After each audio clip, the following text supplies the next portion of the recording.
خلف المنتصر باذن الله يدعي في الحرم عشان اولاد الحاج خلف ونسمع على عينينا على عينينا ماشي على فتح جيران العريس اللي بيحيينا وعلى مرحان فرح ومحمود فتحي كل العب صدار الناس اللي بتحيينا والدواء بتاع محمد ابو شريف مع عينه بالحرب وجيران العريس اللي فانتصر عم محسن ماشي على فتح اللي بيحيينا كل جيران العريس الفرح كل شاب محترم يعيد علينا بتحية هيا غالية كل ده فتح الصدار ومحمد علي سالم الفرحة المنتصرة واخو العريس مصطفى شريف ودي النصيحة عم عينب الحاج اللي بيحيينا وعم برهان فرح عم محسن تكاتف الصندوقة والصور والزيت وجميع الفيسبوك وصاحبه عم عينب نسمع الله الله احلى بحال على بصة اللي قال علينا الفضيلة بصة الحال على بصة صاحبته على بصة البندرة الجديدة والتوريدة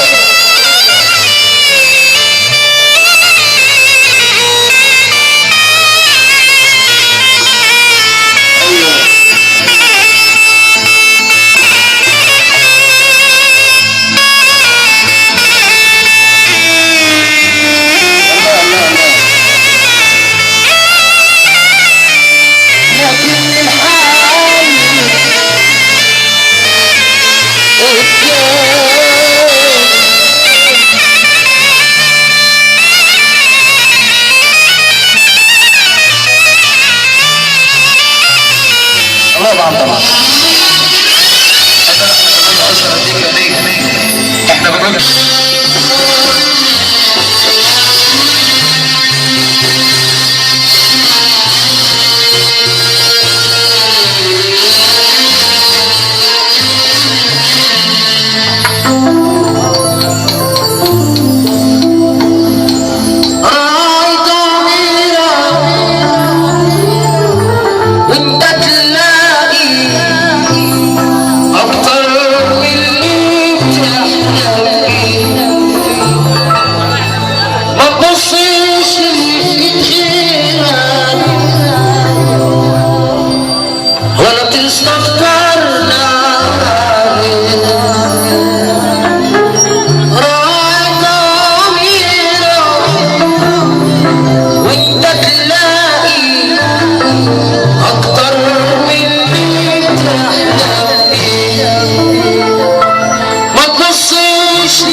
كسلان ما بيتحركش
كنز الستر ما يتعوض، يمكن تلقى في عصرك ساكن والفرحة ما بتقربلاش، وكلنا في الأصل ولاد تسعى بس نرجع على التفكير.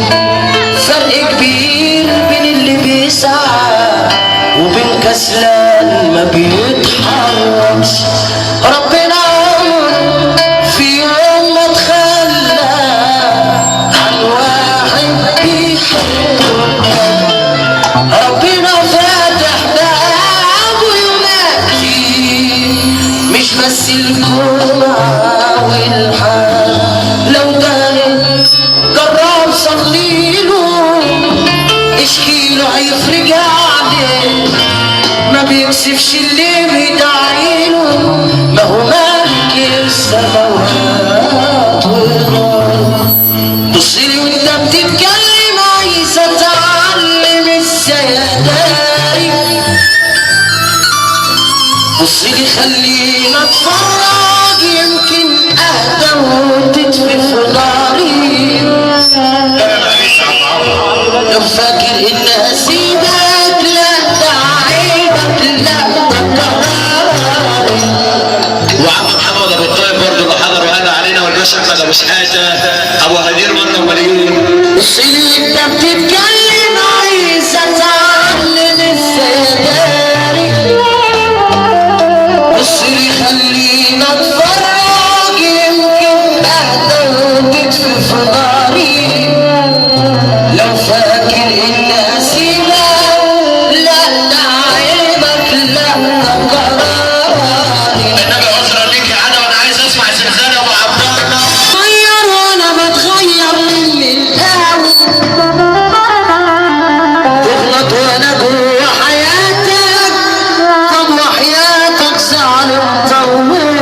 حنوس محمد العدوي، حنوس والنجمه وتجار النجمه والازازه الخضراء، حنوس احلى حنوس في الدنيا اللي بيحييك عدوي بيقول الرئيس يوسف زياد.